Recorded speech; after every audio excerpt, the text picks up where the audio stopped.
Welcome back. So I'll be reading a story today, The Two Authors by Frances Watkins Harper, and it was written in 1859, and she was the first African American woman to publish a short story, and that's the story I'm reading. What is the matter with you, Laura, this morning? I've been watching you this hour, and in that time you have commenced half a dozen letters and torn them all up. What matter of such grave moment is puzzling your dear little head that you do not know how to decide? Well, it is an important matter. I have two offers of marriage, and I do not know which to choose. I should accept neither, or say the least, not at present. Why not? Because I think a woman who's undecided between two offers has not loved enough for either to make a choice, and in that very hesitation, indecision, she has a reason to pause and seriously reflect, lest her marriage, instead of being an affinity of souls or a union of hearts, should only be a mere matter of bargain and sale, or an affair of convenience and selfish interest. But I consider them both very good offers, just as many a girl would gladly receive. But to tell you the truth, I do not think that I regard either as a woman should the man she chooses for her husband. But then if I refuse, there's a risk of being an old maid, and that is not to be thought of. Well, suppose there is. Is that the most dreadful fate that can befall a woman? Is there not more intense wretchedness in all ill-sorted marriage, more utter loneliness in a loveless home, than in the lot of an old maid who accepts her earthly mission as a gift from God and strives to walk the path of life with earnest and unflattering steps? Oh, what a preacher you are! I really believe that you are cut out for an old maid, and then that when nature formed you, she put in a double portion of intellect to make up for you a deficiency of love. And yet you are kind and affectionate, but I do not think that you know anything of the grand overmastering passion or the deep necessities of a woman's heart for loving. Do you think so? Resumed the first speaker, and bending over her work, she quietly applied herself to the knitting that lay neglected by her side during this brief conversation. But as she did so, a shadow flitted over her pale and intellectual brow, and a mist gathered in her eyes, and a slight quivering of the lips revealed a depth of feeling which her companion was a stranger. But before I proceed with my story, let me give you a slight history of the speakers. They were cousins who had met life under different auspices. Laura LaGrange was the only daughter of rich and indulgent parents who had spared no pains to make her an accomplished lady. Her cousin, Janet Olson, was the child of parents rich only in goodness and affection. Her father had been unfortunate in business, and died before he could retrieve his fortune, left his business in an embarrassed state.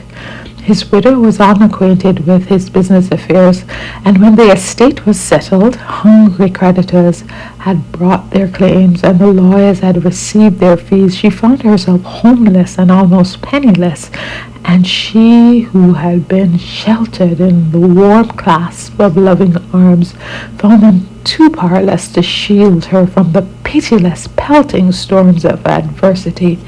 Year after year she struggled with poverty and wrestled with want till her toil-worn hands became too feeble to hold the shattered cords of existence, and her tear-dimmed eyes grew heavy with the slumber of death.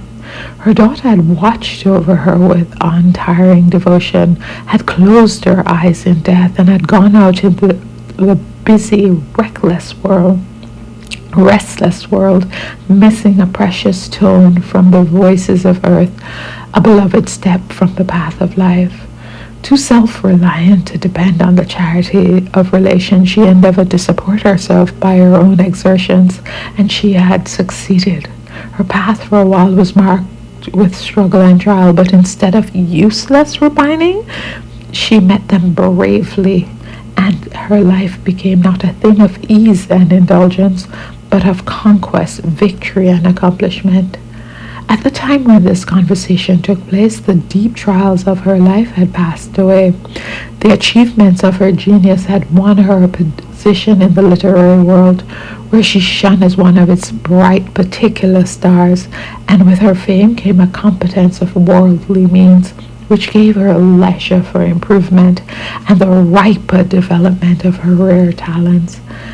As she, that pale intellectual woman whose genius gave life and vivacity to the social circle, and whose presence threw a halo of beauty and grace around the charmed atmosphere in which she moved, at one period of her life known the mystic and solemn strength of an all-absorbing love. Years faded into the misty past, and had seen the kindling of her eyes, the quick flushing of her cheeks, and the wild throbbing of her heart, at tones of a voice long since hushed to the stillness of death. Deeply, wildly, passionately she had loved. Her whole life seemed like the pouring out of rich, warm, and gushing affections. This love quickened her talents, inspired her genius, and threw over her life a tender and spiritual earnestness. And then came a fearful shock, a mournful waking from that dream of beauty and delight. A shadow fell around her path. It came between her and the object of her heart's worship. First a few cold words, estrangement, and then a painful separation. The old story of a woman's pride digging the sepulchre of her happiness, and then a new made grave, and her path over it to the spirit world. Thus faded out from the young heart her bright, brief, and saddened dream of life. Faint and spirit broken, she turned from the scenes associated with the memory of the loved and lost. She tried to break the chain of saddened associations that bound her to the mournful past, and so pressing back the bitter sobs from her almost breaking heart, like a dying dolphin whose beauty is born of his death anguish, her genius gathered strength from suffering, and wondrous power and brilliancies from the agony she hid within the desolate chambers of her soul. Men hailed her as one of Earth's strangely gifted children, and wreathed the garlands of fame for her brow. When it was throbbing with a wild and fearful unrest, they breathed her name with applause, when through the lonely halls of her stricken spirit was an earnest cry for peace, deep yearning for sympathy and heart support. But life with its stern realities met her. Its solemn responsibilities confronted her, and turning with an earnest and shattered spirit to life's duties and trials, she found a calmness and strength that she had only imagined in her dreams of poetry and songs. We'll now pass over a period of 10 years, and the cousins have met again. In that calm and lovely woman in whose eyes is a depth of tenderness, tempering the flashes of her genius, whose looks and tones are full of sympathy and love, we recognize that the once smitten and stricken Janet Alston. The bloom of her childhood had given way to a higher type of spiritual beauty, as if some unseen hand had been polishing and refining the temple in which her lovely spirit found its habitation. And this had been the fact. Her inner life had grown beautiful, and it was this that was constantly developing the outer. Never in the early flush of womanhood, when an absorbing love had lit up her eyes and glowed in her life, had she appeared so interesting as when, with a countenance which seemed overshadowed with the spiritual light, she bent over the deathbed of a young woman, just lingering at the shadowy gates of the unseen land.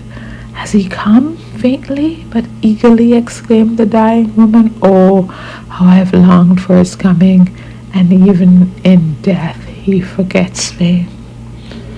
So this is where the story ends. It's written a certain way.